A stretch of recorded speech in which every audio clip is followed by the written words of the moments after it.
शख्स को मरने के बाद हर इंसान को कब्र में जाना है।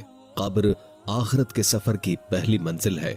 अगर कोई शख्स इस मंजिल में कामयाब हो गया तो आगे का सफर आसान हो जाएगा, लेकिन अगर कोई कब्र की मंजिल में नाकाम हुआ तो आगे का मामला इससे भी ज्यादा सख्त होगा। नाजरीन, आज की वीडियो में हम आपको बताएंगे कि जब इंसान फौत हो जाता है और उसे कब्र में दफन किया जाता है तो अल्लाह ताला की तरफ से दो फरिश्ते कब्र में आते हैं जिन्हें मुनकिर नकीर कहा जाता है। ये फरिश्ते कौन है? ये इंसान से कब्र में दाखिल होने के बाद कौन से सवालात करते हैं, उनकी शक्ल सूरत कैसी होती है, ये किस किस्म के सवालात पूछते हैं, अहादीस मुबारका में इनके बारे में किन अल्फाज में जिक्र आया है, ये सवालात इंसान की रूह से किए जाएंगे या जिस्म से, क्या कब्र में रूह दोबारा जिस्म में लौटाई जाती है। इसके अलावा हम आपको कब्र के अजाब और सख्तियों के बारे में भी बताएंगे। वीडियो शुरू करने से पहले आपसे गुजारिश है कि वीडियो को आखिर तक जरूर देखें और अगर आप हमारे चैनल पर नए हैं तो सब्सक्राइब जरूर कीजिए। नाजरीन, जब मैयत को कब्र में दफन किया जाता है और लोग वापस लौटते हैं तो मैयत उनके कदमों की आहट सुनती है, फिर उसकी रूह वापस लौटाई जाती है और उसे बरज़खी जिंदगी दे दी जाती है। इसके बाद मुनकिर नकीर नामी दो फरिश्ते आते हैं, उसे बिठाते हैं और सवाल करते हैं, तुम्हारा रब कौन है, तुम्हारा दीन क्या है, तुम्हारा नबी कौन है। अगर मरने वाला मुसलमान हो तो वो इन सवालात का आसानी से जवाब दे देता है, और अगर खुदा न ख्वास्ता काफिर हो तो वो इन सवालात का जवाब नहीं दे पाता। जब किसी इंसान का इंतकाल होता है और उसे कब्र में दफन किया जाता है तो उसके बाद जो वाकयात पेश आते हैं उनमें सबसे अहम मरहला मुनकिर नकीर के सवालात का होता है।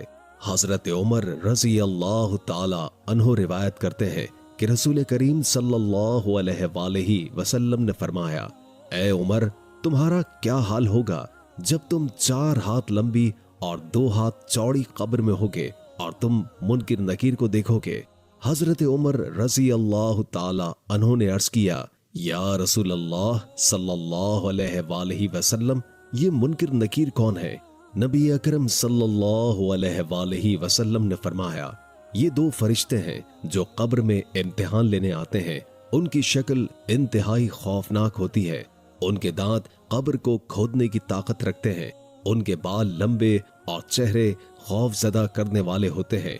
उनकी आवाज गरज की तरह और आंखें बिजली की तरह चमकती हैं। ये फरिश्ते मैयत के पास आकर सवाल करते हैं, तुम्हारा रब कौन है, तुम्हारा दीन क्या है, मोहम्मद सल्लल्लाहु अलैहि वसल्लम के बारे में तुम क्या कहते हो। अगर मरने वाला ईमानदार हो तो जवाब देता है, मेरा रब अल्लाह है, मेरा दीन इस्लाम है और मोहम्मद सल्लल्लाहु अलैहि वसल्लम अल्लाह के रसूल हैं। ये जवाब सुनकर फरिश्ते कहते हैं, हमें मालूम था कि तुम यही जवाब दोगे। फिर उसकी कब्र को कुशादा कर दिया जाता है, रोशनी से भर दिया जाता है और उसे कहा जाता है कि आराम से सो जाओ। लेकिन अगर मरने वाला मुनाफिक या काफिर हो तो वो जवाब में कहता है, मुझे कुछ मालूम नहीं। उस पर फरिश्ते गजबनाक हो जाते हैं और जमीन को हुक्म दिया जाता है कि उसे इतना तंग कर दे कि उसकी पसलियां एक दूसरे में घुस जाएं। ये अजाब कयामत तक उस पर जारी रहता है। हजरत बरा बिन आजिब रजी अल्लाह ताला अन्हो रिवायत करते हैं कि एक मर्तबा रसूल अकरम सल्लल्लाहु अलैहि वसल्लम एक अंसारी के जनाजे के साथ कब्र पर पहुंचे। आप सल्लल्लाहु अलैहि वसल्लम कब्र के किनारे पर बैठ गए और सहाबा कराम भी आपके इर्द गिर्द खामोशी से बैठ गए। आप सल्लल्लाहु अलैहि वसल्लम के हाथ में एक लकड़ी थी जिससे आप जमीन कुरेद रहे थे। फिर आप सल्लल्लाहु अलैहि वसल्लम ने सहाबा को कब्र के सवालात और मुनकिर नकीर के बारे में तफसील से आगाह फरमाया और नसीहत की कि कब्र की तैयारी करें क्योंकि ये आखिरत की पहली मंजिल है।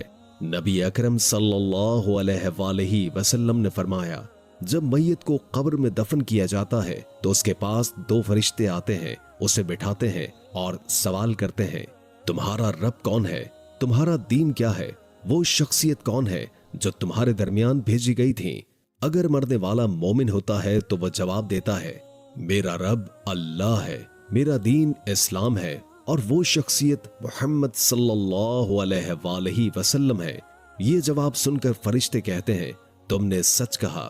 پھر اللہ تعالیٰ کی طرف سے حکم آتا ہے میرے بندے کے لیے جنت کا بستر بچھا دو، جنت کا دروازہ کھول دو اور اسے جنت کے لباس پہنا دو۔ اس کے بعد جنت کی خوشبو اور ہوا اس کے پاس آتی ہے اور اس کی قبر حد نگاہ تک وسیع کر دی جاتی ہے۔ لیکن اگر مردے والا کافر یا منافق ہو تو وہ سوالات کے جواب میں کہتا ہے افسوس میں نہیں جانتا۔ کرتا کیا رہتا ہے فون میں ہمیشہ؟ ہاؤزیٹ پر مست۔ اس کے لیے جہنم کا بستر بچھا دو، جہنم کا دروازہ کھول دو۔ اس کے بعد جہنم کی گرمی اور گرم ہوا اس کے پاس پہنچتی ہے اور اس کی قبر اتنی تنگ کر دی جاتی ہے کہ اس کی پسلیاں ایک دوسرے میں گھس جاتی ہیں۔ نبی اکرم صلی اللہ علیہ وآلہ وسلم نے صحابہ کرام کو نصیحت فرمائی کہ وہ عذاب قبر سے پناہ مانگے کیونکہ یہ ایک سخت حقیقت ہے۔ حدیث میں مزید فرمایا گیا کہ کافر کے لیے اس کی قبر کو ایک تنگ گڑھا بنا دیا جاتا ہے اور وہ قیامت تک اسی عذاب میں مبتلا رہتا ہے۔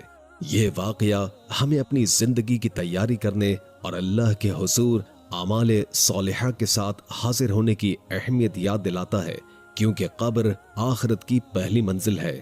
نبی کریم صلی اللہ علیہ وآلہ وسلم نے فرمایا جب انسان کو قبر میں دفن کیا جاتا ہے تو ایک ایسا فرشتہ مقرر کیا جاتا ہے جو اندھا اور بہرا ہوتا ہے اور کسی کی فریاد نہیں سنتا۔ اس کے ہاتھ میں لوہے کا ایک ایسا گزر ہوتا ہے کہ اگر پہاڑ پر مارا جائے تو وہ ریزہ ریزہ ہو جائے۔ یہ فرشتہ مردے پر وار کرتا ہے اور اس کی ضرب کی آواز مشرق سے مغرب تک ہر چیز سنتی ہے سوائے انسانوں اور جنات کے۔ اس کے بعد مردہ مٹی میں تبدیل ہو جاتا ہے اور پھر اس میں دوبارہ روح ڈال دی جاتی ہے۔ حضرت ابو ہریرہ رضی اللہ تعالی عنہ سے روایت ہے کہ ہم نبی کریم صلی اللہ علیہ وآلہ وسلم کے ساتھ ایک جنازے میں شریک تھے۔ تدفین کے بعد جب لوگ واپس جا رہے تھے تو آپ صلی اللہ علیہ وآلہ وسلم نے فرمایا یہ مردہ تمہارے جوتوں کی آواز سن رہا ہے۔ اس کے پاس منکر اور نکیر آتے ہیں، ان کی آنکھیں تانبے کے بڑے برتن کے برابر اور دانت گائے کے سینگ کی طرح ہوتے ہیں، ان کی آواز بجلی کی گرج جیسی ہوتی ہے۔ یہ فرشتے مردے کو بٹھاتے ہیں اور سوال کرتے ہیں تمہارا رب کون ہے، تمہارا دین کیا ہے، وہ شخص کون ہے جو تمہارے درمیان نبی بنا کر بھیجا گیا تھا؟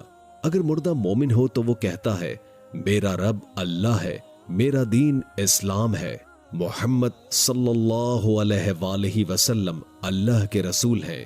یہ سن کر فرشتے کہتے ہیں تو سچ کہہ رہا ہے۔